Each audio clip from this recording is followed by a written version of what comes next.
अस्सलाम वालेकुम जी। और शाम सर। लगारी साहब, ये क्या वाकया है, कोई आपके पास डिटेल इसकी आई हो? सर ये बेसिकली डॉक्टर साहब थे जो कि ब्लड बैंक के इंचार्ज थे। जी। अहमद लतीफ़ साहब इनका नाम था और ये यहाँ पर चिल्ड्रन अस्पताल में जॉब कर रहे थे। बेसिकली इनका ताल्लुक फैसलाबाद से था लेकिन काम यहाँ पर कर रहे थे और पार्क व्यू सोसाइटी के अंदर इन्होंने घर लिया हुआ था। तो ये साहब यहाँ पर ड्यूटी करते हैं, तो ड्यूटी करके जाते हैं, तो उसके बाद कोई पता नहीं, ना वो घर आते हैं, ना वो गाड़ी उनकी घर पहुँचती है, ना उसका नंबर जो है वो मिलता है। फैमिली ने कॉल करती है, मैसेज करती है, कोई जवाब नहीं आता। तो फैमिली जो है वो फिर राब्ता करती है 3 दिन बाद अमले से, चिल्ड्रन अस्पताल के अमले से राब्ता करती है, उनसे पूछती है कि अहमद का नंबर भी बंद है, उन्होंने अभी तक राब्ता भी नहीं किया, तो वो किधर है? तो पता चलता है कि जब फैमिली यहाँ पे आती है, यहाँ पे कैमरास चेक किए जाते हैं, सीसीटीवी फुटेज ली जाती हैं। तो जब सीसीटीवी फुटेज देखी गई तो गाड़ी जो है उनकी एंटर तो हुई है लेकिन बाहर नहीं निकली। तो फिर उन्होंने गाड़ी जाके देखी उनकी, तो वहाँ पे गाड़ी में जाके पता चला कि गाड़ी के पास जब वो गया तो स्मेल आई। तो जब स्मेल आई तो वहाँ पे सिक्योरिटी के जो लोग थे उन्होंने बताया कि गाड़ी यहाँ पर मौजूद है, कोई आदमी या कोई इस तरह की चीज़ भी मौजूद है और स्मेल आ रही है गाड़ी से। फिर उसके बाद 1122 को कॉल की गई, 15 पे कॉल की गई। यहाँ पे थाना नसीराबाद पास लगता है, एसपी मॉडल टाउन। और फिर ये चौकी अंदर ही है। हाँ, तो वो यहाँ पर जो है वो पहुँचते हैं एसपी मॉडल टाउन साहब और ये सारे वो आते हैं, उन्होंने गाड़ी खोली है 112 ने। और फिर वहाँ से जो है वो डॉक्टर साहब की जो है वो लाश बरामद होती है और ये लाश 3 दिन से जो है वो इस गाड़ी के अंदर मौजूद थी। जी। अच्छा, ये क्या आपको लगता नहीं कि सिक्योरिटी भी अंदर, हॉस्पिटल की भी सिक्योरिटी है, चौकी अंदर भी है और थाना बिल्कुल दरवाजे पे है, इसके बावजूद 2-3 दिन तक पता ना चलना, और ये क्या एक गफलत नहीं है? नहीं, बिल्कुल गफलत है यार, नाइल ही है। हम उधर जाकर डिटेल लेने के लिए हम वैसे गए हैं, तो हम गाड़ी के पास गए हैं, तो हमें जो है वो सिक्योरिटी वालों ने पूछा कि आप साफ़ी हैं, आप डिटेल ले रहे हैं, तो हमारा तो उनको पता चल गया, लेकिन जो डॉक्टर साहब जिनकी लाश वहाँ पे पड़ी थी उनको नहीं पता चला सिक्योरिटी को। मतलब इतनी नाइली है सिक्योरिटी की कि 3 दिन से एक गाड़ी खड़ी है, उसके अंदर लाश मौजूद है, लेकिन सिक्योरिटी को जो है वो लाइल्म है, उसको पता नहीं है इस चीज़ का। अब उनकी जो लाश थी उनको जो है वो जिना अस्पताल मुंतकिल कर दिया गया है पोस्टमार्टम के लिए। अब यकीनन ये हाँ। इसमें जो है, जो आफ्टर पोस्टमार्टम ये पता चलेगा कि ये वजह क्या है, जी मतलब जी, इसमें वजह कुछ सामने आई है जब गाड़ी के अंदर से कुछ, जब गाड़ी खोली इब्तदाई तौर पे, जब चीज़ें देखी पुलिस ने इकट्ठी भी की, ड्रग्स वहाँ से निकली हैं। हो सकता है डॉक्टर साहब खुद ड्रग का जो है वो इस्तेमाल करते हों। हो सकता है साथ वैसे कैसे आई ट्रैवल के है, लिए लेकिन ड्रग्स जो है वो वहाँ से बरामद हुई हैं। मंशियात बरामद हुई है। नशा शायद खुद करते थे डॉक्टर साहब, तो अगर डॉक्टर साहब नशा करते थे तो उन्होंने मरीजों को क्या देख रहे हैं, मैं तो ये परेशान हूँ। और ड्रग्स बहरहाल उनकी गाड़ी से निकली हैं। जी। यकीनन ये, बाकी इस पे जो इदारे हैं वो इस पे जब इन्वेस्टिगेशन करेंगे तो इसे, क्योंकि इस पे पहलू जो है वो ये भी तो निकाला जा सकता है, हो सकता है डॉक्टर साहब को किसी ने मर्डर किया हो सकता है, ये सवाल उठाया जा सकता है कि इसकी कोई एक और वजह भी हो सकती है कि डॉक्टर साहब को किसी ने, कब वक्त है ये चीज़ें कहना, लेकिन कोई वजह तो हो सकती है। और फैमिली जो थी वो 3 दिन से उनको कोई खबर नहीं थी, तो फैमिली को इतना जो है वो नहीं होना चाहिए था। अगर किसी ने किया तो ये पोर्ट मास्टर रिपोर्ट जब आएगी जिना अस्पताल से, तो वो सारी इन्फॉर्मेशन आ जाएगी कि कैसे मर्डर हुआ है, या फिर वो ड्रग्स की वजह, ड्रग्स पी के वो गाड़ी में सो गए हो, ऑक्सीजन बंद हो गई हो सकता है, बहुत सारी वजूहत हो सकती हैं। तो अभी किसी पर इल्ज़ाम लगाना या किसी को कहना कि उसने मर्डर किया है या किसी ने जो है वो डॉक्टर साहब को मार दिया है, इस तरह की बात कहना मेरे ख्याल से अभी कब्ल वक्त है, तो वो हम कुछ नहीं कह सकते, लेकिन इंटेरोगेशन के बाद जो इब्तदाई इदारे कर रहे हैं इस चीज़ इदारे को, जो इस पे देख रहे हैं, हाँ। और पोस्टमार्टम की जब रिपोर्ट आएगी उससे ये क्लियर होगा कि अब हो सकता है लवाकिन ये पोस्टमार्टम भी ना करवाना चाहिए।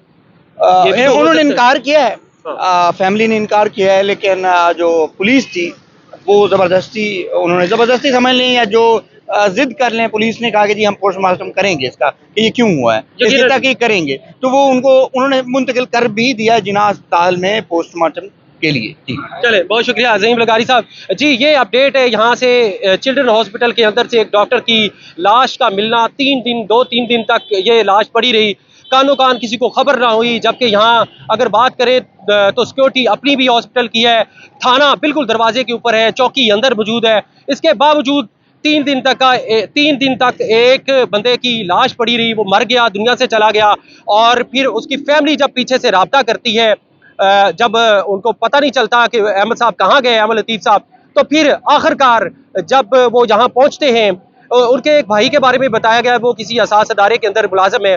तो यकीनन ये एक बड़ी खबर है इस वक्त कि चिल्ड्रन हॉस्पिटल के डॉक्टर का इस तरीके से मर्डर हो जाना, कत्ल हो जाना, या जिस तरीके के साथ जो भी खबर है, ये तो अब जब इन्वेस्टिगेशन होगी या पोस्टमार्टम रिपोर्ट है उसमें पता चलेगा कि डॉक्टर साहब की वजह किस वजह से हुई, डॉक्टर साहब की मौत किस वजह से हुई है।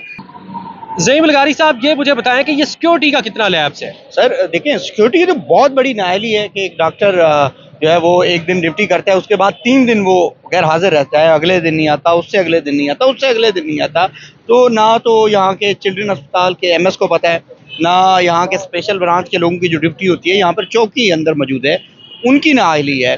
तो मेरे ख्याल से ये बहुत बड़ा ब्लंडर है सिक्योरिटी का कि 3 दिन से एक बंदा गायब है, फैमिली के पास नहीं पहुंचता, अस्पताल नहीं आता, मरीज आखिर देखें उसकी ड्यूटी होती होगी ना, उन्हें मरीज चेक करने होते होंगे, उसकी जगह पे कौन मरीज चेक करता रहा है, वो किस तरह वो जो है वो उसका खिलाफ पूरा करते रहे हैं। क्यों नहीं पूछा गया फैमिली से कि डॉक्टर साहब गैर हाजिर हैं, वो कहाँ पर हैं, किधर हैं? मतलब कि एमएस साहब भी सोए रहे हैं और स्पेशल ब्रांच के लोग जो वार्ड्स में जाते हैं, मरीजों को चेक करते हैं, एक एक चीज़ को देखते हैं, वो भी बेखबर है और वो भी बेखबर है जो अंदर चौकी है। तो मेरे ख्याल से ये थाना है, 2 कदम पे थाना है। तो बहरहाल ये सवाल जो है ये ज़रूर उठता है अस्पताल इंतज़ामिया पर, सिक्योरिटी पर, उनकी नाअहली है। तो एक बंदा अगर एक डॉक्टर वो करता है तो आम आदमी के लिए ये क्या करेंगे? जी जनाब, हम भी यहाँ देखने आए हैं कि ये खबर आई थी तो हम वेरीफाई करने आए। तो सवाल ये है कि देखें, सिक्योरिटी के लिए तो सवाल है ही है ना। जो हॉस्पिटल की सिक्योरिटी है, हॉस्पिटल में पहले भी आपको पता है हॉस्पिटल्स में बच्चे भी लोग उठा के ले जाते हैं, बच्चे नर्सरी से लेकर उठा जाते हैं, तो पहले भी नाअहली है। लेकिन सवाल सिक्योरिटी के लिए भी है, इंतज़ामिया के लिए भी है कि एक डॉक्टर ड्यूटी पे आया, वो ड्यूटी से वापस नहीं पहुंचा, अगले दिन छुट्टी की उसने, उससे अगले दिन भी नहीं आया, तो इंतज़ामिया हरकत में नहीं आई, क्योंकि डॉक्टर की ड्यूटी होती है ना। तो ना वार्ड में किसी को खबर हुई, ना दोस्त जो डॉक्टर यहाँ पे कोलीग थे उनको खबर हुई, ना ही जहाँ पे डॉक्टर साहब अगर फैमिली के साथ रहते थे तो फैमिली तो हमारी तो फैमिली, एक दिन अगर हम घर ना जाते, हालांकि हम साबित करते हैं, लेकिन एक दिन हम घर ना जाएं तो पूछते हैं कि आप किधर हैं, हम उन्हें बताते हैं कि हम फील्ड में हैं। लेकिन डॉक्टर साहब घर नहीं पहुंचे, ना उनकी फैमिली ने सवाल उठाया। अगर वो कहीं हॉस्टल में रहते थे तो उनके जो हॉस्टल फेलो थे, जो रूममेट थे, उन्होंने सवाल नहीं उठाया। और मतलब सबसे बड़ी कि इंतज़ामिया अगले दिन डॉक्टर आया नहीं, तो जाहिर है इंतज़ामिया ने मुतबादल ड्यूटी किसी डॉक्टर की लगाई होगी। लेकिन इंतज़ामिया ने अगर मुतबादल डॉक्टर की ड्यूटी लगाई है तो इंतज़ामिया ने ये जानने की कोशिश नहीं की कि डॉक्टर साहब आज क्यों नहीं आए। अगर वो फैमिली के साथ रहते हैं तो फैमिली से रब्ता नहीं किया गया, अगर वो दोस्तों के साथ किसी हॉस्टल में रहते हैं तो रूममेट्स के साथ रब्ता नहीं किया गया। इसका मतलब है कि सबसे पहले जो इस हॉस्पिटल की सिक्योरिटी है वो जिम्मेदार है। दूसरे जो हमारे जो स्पेशल ब्रांच के लोग हैं यहाँ पे हॉस्पिटल्स में, लारी अड्डे पे, मुख्तलिफ जगहों पे उनकी ड्यूटी होती है, उनकी नाअहली यहाँ पे साबित होती है और इंतज़ामिया की नाअहली भी साबित होती है कि उन्होंने जानने की कोशिश ही नहीं की कि एक बंदा जो इस दुनिया से चला गया है और 2 दिन उसकी, आप देखें घर वाले अगर ना, फॉर एग्जांपल पहले तो घर वालों को पहले दिन पूछना चाहिए था, लेकिन घर वाले तीसरे दिन भी ना पूछते तो यहाँ पे सिक्योरिटी जो ये जान लेती है कि हमारे चेहरे पे तो नहीं लिखा हुआ था कि हम साफ़ी हैं, लेकिन हम जैसे ही एंटर हुए हैं तो एक बंदा हमारे पास आता है स्पेशल ब्रांच का मेरे ख्याल से, और वो आके पूछता है कि आप साफ़ी हैं, तो वो हमें, उसे पता लग गया कि ये साफ़ी हैं, लेकिन उसे ये नहीं पता लगा कि यहाँ 3 दिन के अंदर लाश पड़ी है, और यहाँ की जो सिक्योरिटी है उसे भी नहीं पता लगा। वो गाड़ी एक जगह पे खड़ी है, और गाड़ी एक जगह पे खड़ी है, वहां पे जाहिर है सिक्योरिटी अपना विजिट करती है, वो देखती है। आप तो 12 घंटे से ज्यादा गाड़ी खड़ी हो तो आपको सवाल उठाना चाहिए कि ये गाड़ी क्यों खड़ी है, आपको चेक करना चाहिए। लेकिन जब घर से आया फिर भी इन्होंने पता नहीं किया, और फिर जब गाड़ी के पास गए तो गाड़ी से स्मेल आई तो फिर इन्हें पता चला कि अंदर लाश है। तो ये बड़े सीरियस सवाल है, बहुत बड़ी नेग्लिजेंसी है हर तरफ से। जी बिल्कुल जी नाज़-गिराम, ये एक बहुत बड़ा फेलवर है सिक्योरिटी का। डॉक्टर साहब तो मर गए, अल्लाह को प्यारे हो गए, लेकिन एक बहुत बड़ा सवालिया निशान तो यकीनन छोड़ गए सिक्योरिटी पे, जो सिक्योरिटी पुलिस की कह लें या फिर हॉस्पिटल की सिक्योरिटी कह रहे हैं। ओवरऑल फेलवर का एक जो है अमली एक सवाल छोड़ के चले गए हैं वो। मुझे राय गुलाम अली को दीजिए इजाज़त। अल्लाह आपका आमीन।